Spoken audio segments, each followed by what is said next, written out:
Hello, it's me, Colton Johnson with MT Popcorn Bucket Productions. Before I head to the theaters to go see the new live action How to Train Your Dragon, I kind of wanted to give my thoughts on the first three entries in the movie. So, to preface this, I watched the first How to Train Your Dragon back in 2010, but it'd been years since I kind of rewatched it.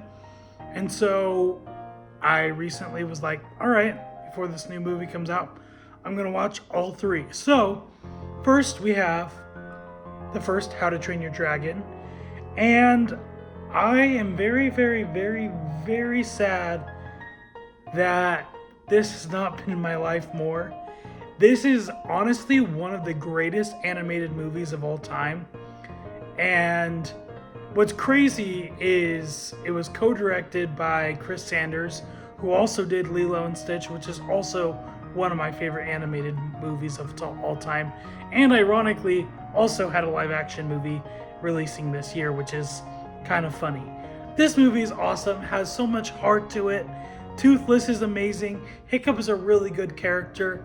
And it's just such an endearing movie that the time that I had watching it, I had a smile on my face the entire time. And I'm very excited to experience that again with this live action movie. Then we have How to Train Your Dragon 2. So I had never seen this movie, and there's some twists in this movie that are pretty awesome, but also it retains the same heartwarming feeling that the first one had, and had a lot of elements that I also really liked that improved on the first one as well, and the introduction of other characters that are awesome. I loved it. Another phenomenal movie in this franchise. And then we have How to Train Your Dragon, The Hidden World. I also thought this was awesome. It was definitely the lowest of all of the whole trilogy, but I still think it stands still as a really good movie, standing out as one of the greatest beautifully looking animated films of the series. It was breathtaking.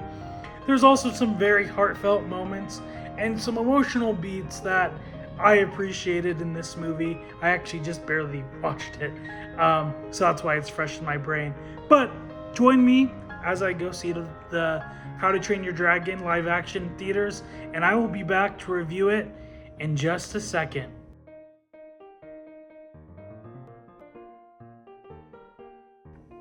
Alright, just got back from the movies, and I just gotta say, this movie was awesome. So I did catch this at an early screening at Cinemark. They were doing a Wednesday night showing, and I said, I'll be there.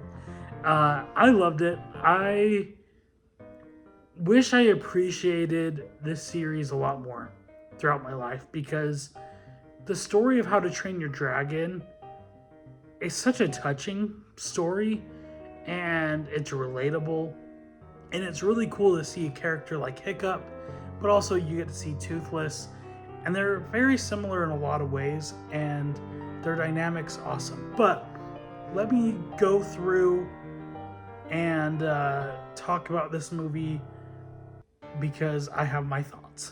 So this is probably, in my opinion, the best live action remake ever.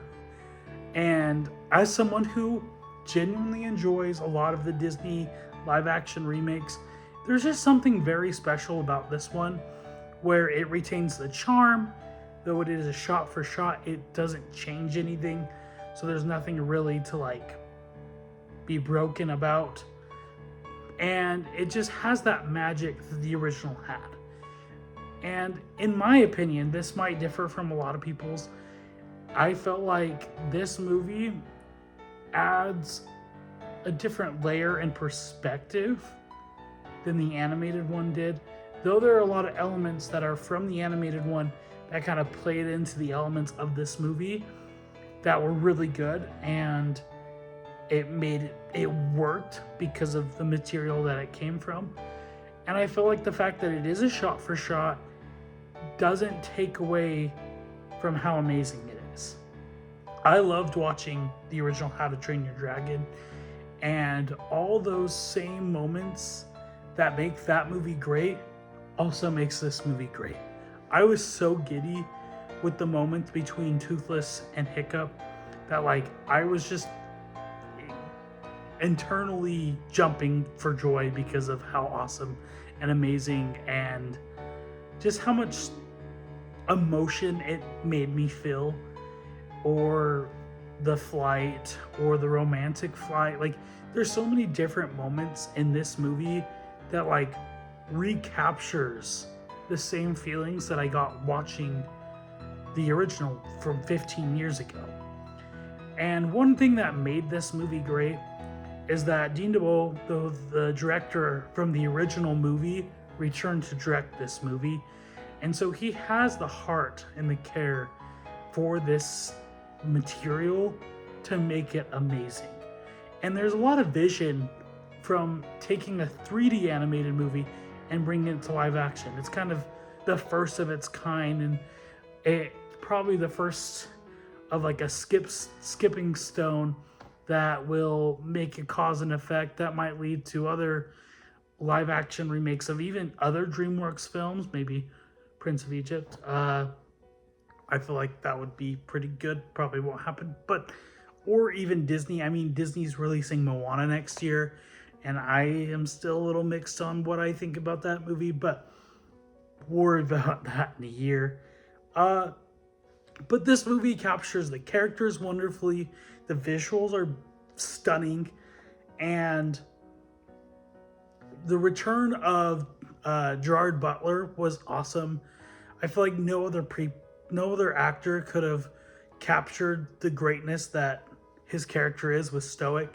Mason Thames does amazing as Hiccup and captures the dynamic and very animated character for a live action character. I felt like Nico Parker, I believe that's what her name is, I feel like she does good as Astrid. There was a lot of slack for her casting, and I don't understand that because America Fiara, I believe that is, did the voice acting for the original one.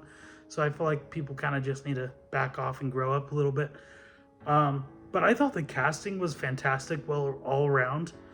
I feel like the beat for beats of this movie were fantastic. The pacing was really good. And I feel like they made the moments from the animated into live action really well. They're trying to think. It is very hard not to compare to the original, but I tried my best not to. And when I did that, I enjoyed it a lot more and kind of looking at it in a fresh mindset.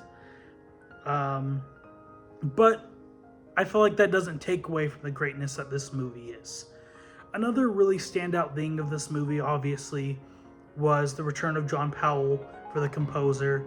Though the soundtrack is nearly identical, he had some extra touches here and there, especially in the test drive sequence in the movie, that is just stunning and music to my ears. I loved it.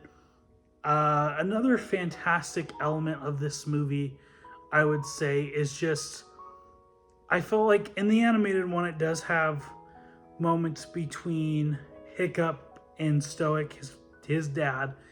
And I feel like this releasing this weekend is perfect for Father's Day. Makes for a great Father's Day movie. But overall, I thought this movie was fantastic. Currently, my biased opinion is a 5 out of 5. Though it probably realistically is a 4.5 out of 5. But I'm going to give it a 5 out of 5 because of the experience I felt seeing it. And I definitely would want to go see it again. And I might end up doing that if I have the money. Maybe when it gets to the cheap theater, we'll see. Or if it gets on streaming, it'll most likely be on Peacock by Thanksgiving. So I'll definitely check it out then. But if you've seen this, let me know what your thoughts are, or what other live action 3D animated films you'd like to see. Just throw some out there in the comments below. I'd be interested to see. And if you're planning on seeing it, let me know in the comments below as well. Be sure to like, subscribe, and share this video. I would greatly appreciate it. I have other videos that I'm currently working on. I probably will have a retro review or something to that same caliber releasing next week, so stay tuned for that. And then other new movies are releasing that I'm planning to see, so check out those reviews when they release. I either release them here on YouTube or on TikTok. Check out my TikTok, links in the bio. Not links to the bio. Links below in the description. And yeah, thank you so much for watching. Have a wonderful day. Bye.